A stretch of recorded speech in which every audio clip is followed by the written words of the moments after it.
Gusto lang po akong sabihin, particular kay Banat Bagsik. Siya po ay hindi na papayagan mag-react sa loob ng Team Kalingap. Yan na nga po ang ating pinakahinihintay. Kalingap Rob at Kuya Val Santos Matubang nagsalita na. Banat Bagsik, tinanggalan ng karapatan sa Kalingap. Yan po ang bibigyan natin ng reaction video. Bago po ang lahat, isang magandang araw at gabi sa inyong lahat saan mang sulok ng mundo. Mega love shout out sa lahat po ng kamember ko ng Karepa, Kalingap Reactor Partner, gayon din po sa mga OFW, ang masisipag na nasa ibang bansa. Ayan, mega love shout out po sa inyong lahat. Patuloy po nating suportahan Kuya Val Santos Matubang at Kalingap Rob. Mabuti po ang layunin nila sa mundong ito. Kaya naman sa hindi pa nakakapag-subscribe sa kanila, mag-subscribe na po kayo. Makikita ninyo talagang tunay na napakabuti ng kanilang puso. Nais pa nilang maraming matulungan. Kaya naman panoorin natin yung kanilang mga videos. Huwag niyo pong skip yung ads. Malaking tulong po yun para marami pang malingap. Patuloy po akong naglalambing. Akong inyong lingkod, Kalingap Kel. Please po subscribe, like, and share my videos. At huwag niyong kakalimutan, click the notification bell para lagi po kayong updated sa aking mga videos. Yan guys mga Kalingap, dito na nga po tayo sa ating topic at bibigyan ng reaction video. At yung nangyari nga po kay Bibi Carla. Eto na nga po guys mga Kalingap, nagsalita na nga si Kalingap Rob at Kuya Val Santos Matubang patungkol nga po dito sa issue kay Bibi Carla sa palipad at pakulay sa kanyang live. At ito pong si Banat Bagsik, tinanggalan na nga po ng karapatan na magbigay ng reaction video patungkol nga po dito sa Kalingap. Gusto lang po akong sabihin, particular kay Banat Bagsik, dahil sa kanyang mga content or mga sinasabi. At ang alam ko ay part siya ng Kalingap, pero para sa akin po, di po namin tinotolerate ang pagmumura sa loob ng Team Kalingap. Yan po guys mga Kalingap, malinaw na malinaw ang sinabi ni Kalingap Rob. Hindi nga daw po tinotolerate yung ganong mga nagmumura sa loob ng Kalingap. Guys mga Kalingap, sino po ba ang nakapanood na nung live o nung video ni Banat Bagsik patungkol nga po dito sa issue? Batid nga po natin mga Kalingap na meron nga pong bad words na lumabas sa kanyang bibig. Siya po ay hindi na papayagan mag-react sa loob ng Team Kalingap.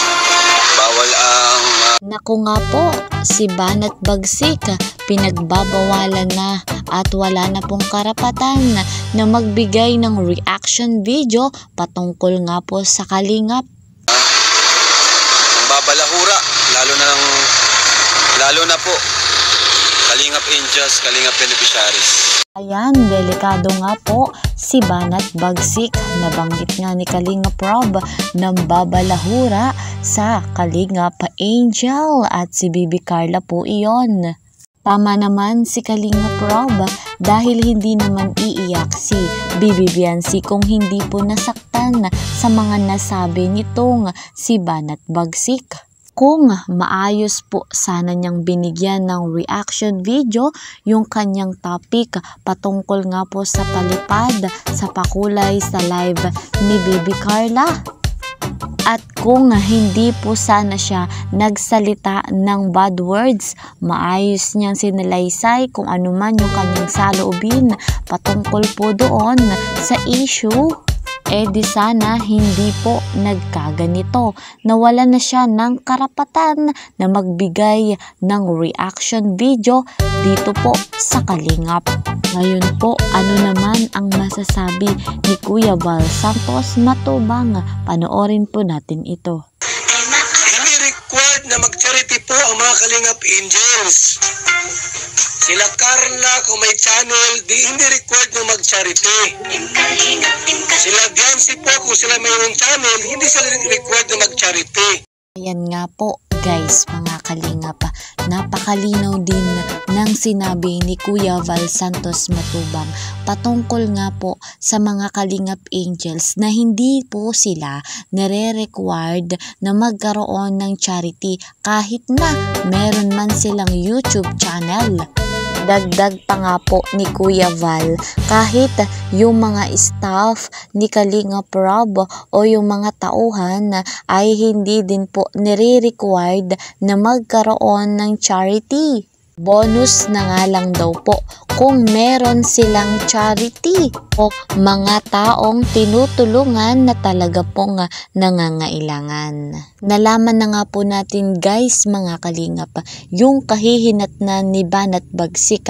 Ayon nga kay Kalingap Rob, wala na pong karapatan na magbigay ng reaction video sa Kalingap. Masaklap man yung sinabi ni Kalingap Rob patungkol nga po dito kay Banat Bagsik. Para sa akin po guys mga kalingap, mali po talaga si Banat Bagsik. Sana hindi po ganun yung way niya ng pagsasalita niya. Nagsalita po siya ng bad words. Maling-mali po yon. Ginawa lang naman ni Carla yung kanyang trabaho. Nag-live siya, nasaktan, umiyak. Hindi po iiyak si Bibi Carla kung hindi nga po nasaktan. Masakit po talaga yung ganong words. At eto po guys mga kalingap, yung mga palipad at pakulay naman sa live ni Bibi Carla ay deserve na deserve po ng bata sapagkat nag-aaral po yon. At kung sasabihin nyo po na wala namang charity si Carla, bakit may mga palipad at pakulay pa? Guys mga kalingap, on and off sa camera, marami po yung natutulungan, nabibigyan ng pagkakataon para may magamit sa pang-araw-araw. Ganyan kabuti ang puso ni Bibi Carla. Eto po guys, tandaan natin na nasa loob po tayo ng Kalingap. We are one Kalingap, one family.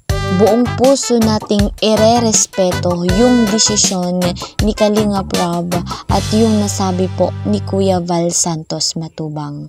Isang lesson po ito sa lahat ng mga reactor na mag-iingat sa bawat salita na binibigkas. Sa bawat salita po, meron at merong masasaktan at maaapektuhan. Hindi man tayo perpektong tao at nagkakamali man, pero mas mainam iwasan natin yung ikakasama ng bawat isa at ikasisira ng ating samahan. Muli po guys mga kalingap, we are one Kalingap, one family. Ayan, hanggang dito na lamang po muna ang ating update. See you po sa next video. Mag-iingat po kayo palagi. Bye-bye!